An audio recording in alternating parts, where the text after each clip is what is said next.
Bienvenidos a La Otra Aventura, un espacio dedicado al mundo de los libros.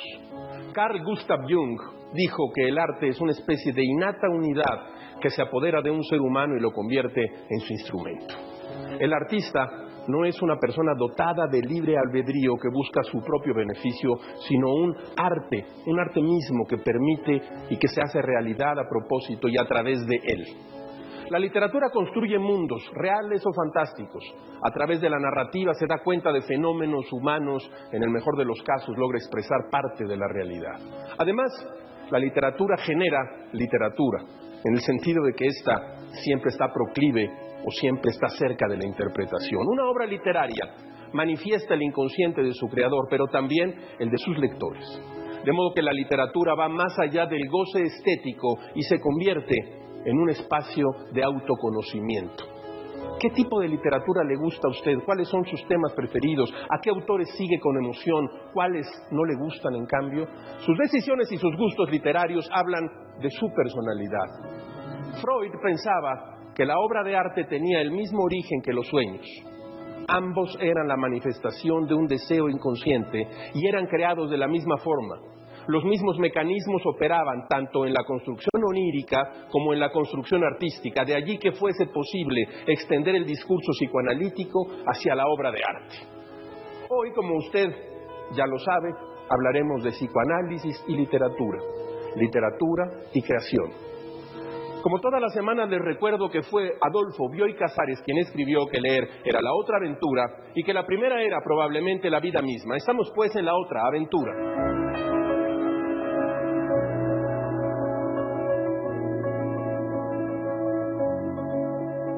Estamos en la tienda Viriatus, objetos con historia.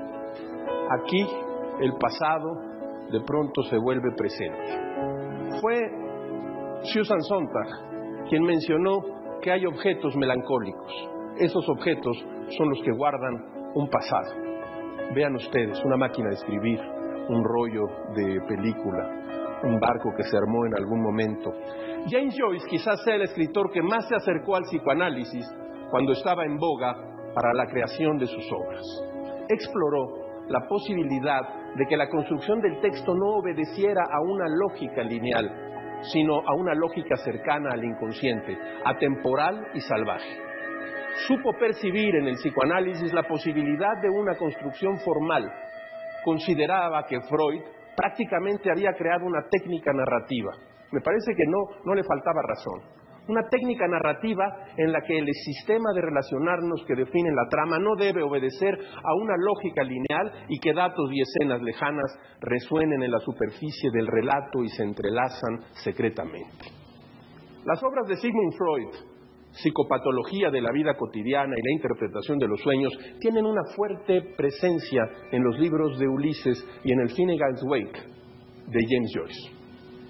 El autor usó el monólogo interior para narrar de modo que pareciera una confesión en forma de asociaciones espontáneas, juegos de palabras, ocurrencias, evocaciones, recuerdos inmediatos y mucha dispersión. Joyce reconocía la influencia de Freud en su obra, así como el reconocimiento y respeto que le inspiraba el psicoanalista. De hecho, cuando le preguntaban por su relación con Freud, contestaba: Joyce en alemán es Freud.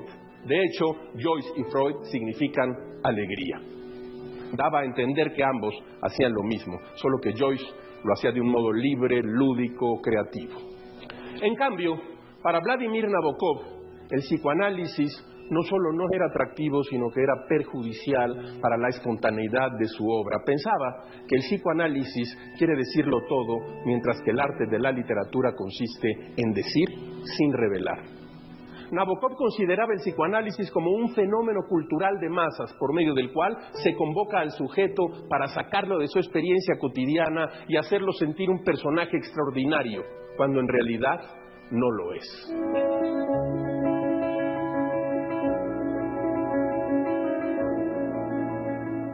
El psicoanálisis aplicado a la obra literaria permite analizar la forma, el contenido latente, oculto, que escapa a una lectura menos profunda, y eso nos permite comprender el texto desde otro lugar.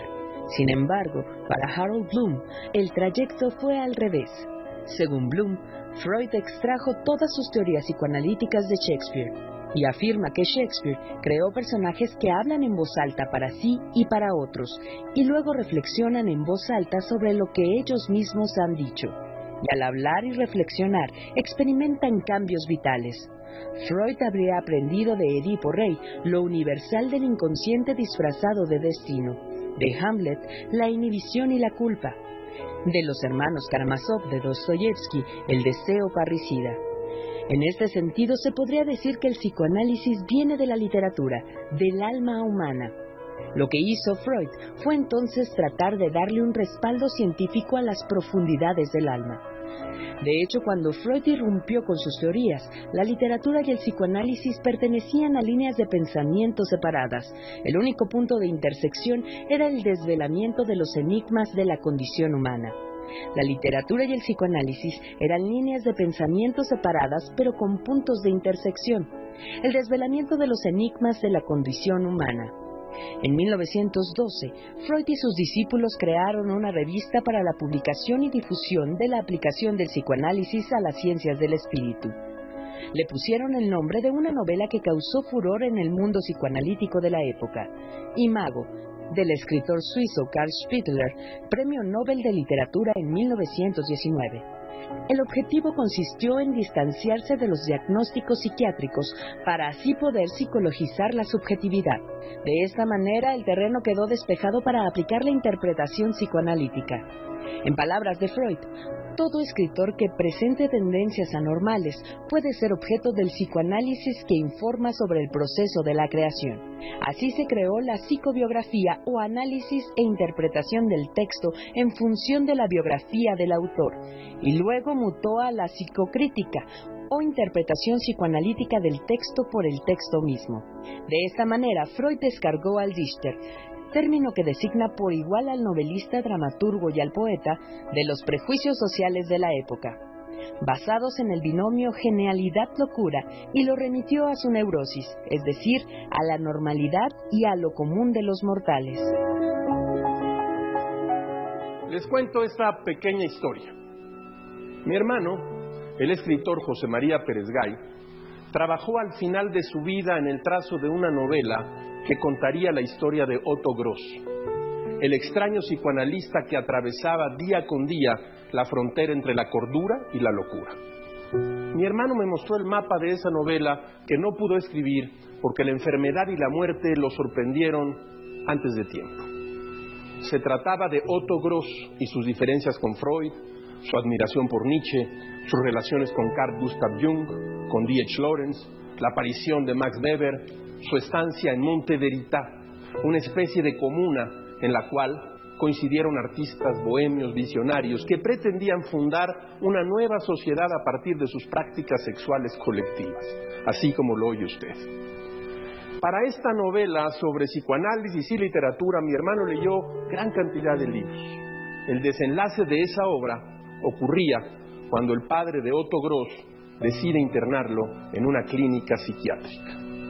Conversamos largo de ese proyecto y en Cal y Arena publicamos algunos fragmentos de esa novela inacabada en La Profecía de la Memoria, su último libro, el último libro de mi hermano. Pero hasta aquí, la historia no guarda más que un sueño incumplido. Resulta entonces que un amigo me llama por teléfono y me dice: en febrero de este año se publicó una novela en la editorial Stella Maris, se llama Como Caminos en la Niebla, y el autor es un joven escritor español nacido en Ibiza, José Morelia. Consíguela, te vas a llevar una sorpresa. La compré y vi el subtítulo, Los impetuosos días de Otto Gross. Después de una ruptura amorosa, el personaje de la novela, Gerendi, decide cumplir un viejo deseo, dirigir una película. Emprende un viaje por distintas ciudades para reconstruir la vida de su personaje, Otto Gross. Estoy leyendo la novela, la tengo aquí en mis manos, y es exactamente el trazo de aquella que no escribió mi hermano. Muy bien escrita, por cierto, interesante, bien documentada.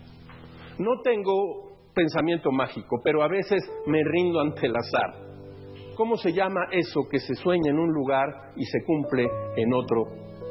Algo que se sueña en un tiempo y se cumple en otro tiempo.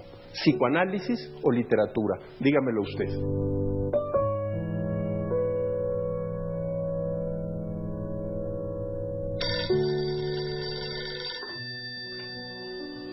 Fíjense bien en esto. Este es el teléfono, o uno de los teléfonos que se utilizaban en mi casa cuando yo era un niño. Y existía la palabra discar. Se discaba. Son de baquelita y eran, o podían convertirse en una poderosa arma mortal. Hemos hablado de psicoanálisis y literatura. Desde luego hay que mencionar en literatura y en psicoanálisis la gran biografía de Freud, Una vida de nuestro tiempo, del gran escritor Peter Gay. Les digo una cosa, este libro contiene las más interesantes historias que yo haya leído, no solo sobre Sigmund Freud, sino sobre la creación de un método de conocimiento. Peter Gay, Freud. Usted seguramente habrá visto los libros de Penguin clásicos en inglés, publicados ahora por Random House. Tengo aquí ya las versiones en español de Henry James, Fantasmas, y de Nathaniel Hawthorne, La casa de los 7 tejados. Son unos libros que a usted seguramente le recordarán la academia, el conocimiento de los clásicos.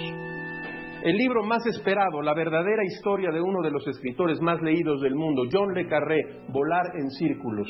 Este libro, dicen, es un buen escritor. Un buen escritor no es experto en nada, salvo en sí mismo. Y sobre este tema, si es listo, cierra la boca. John le Carré, el espía que vino del frío, usted lo recuerda. Y mire lo que tengo aquí exactamente en mis manos. Fernando Pessoa, Cuentos, edición y traducción de Manuel Loya, publicado por Páginas de Espuma.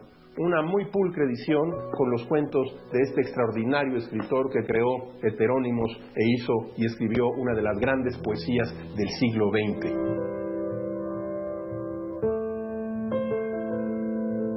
Como todas las semanas, usted encontrará aquí en este espacio, que en realidad es una tienda Viriatus de objetos con historia, un escenario por el que pasan como ráfagas la felicidad y la desdicha de escribir gajes del oficio, aforismos, frases, máximas. Escuche usted esto. La literatura puede ser una buena terapia personal, una especie de psicoanálisis por el que no se paga al psicoanalista. Max Frisch. Hemos llegado al final de esta emisión y esta aventura. Soy Rafael Pérez Gay y los espero la próxima semana. Abres una puerta y detrás de ella aparece un mundo. Eso es un libro.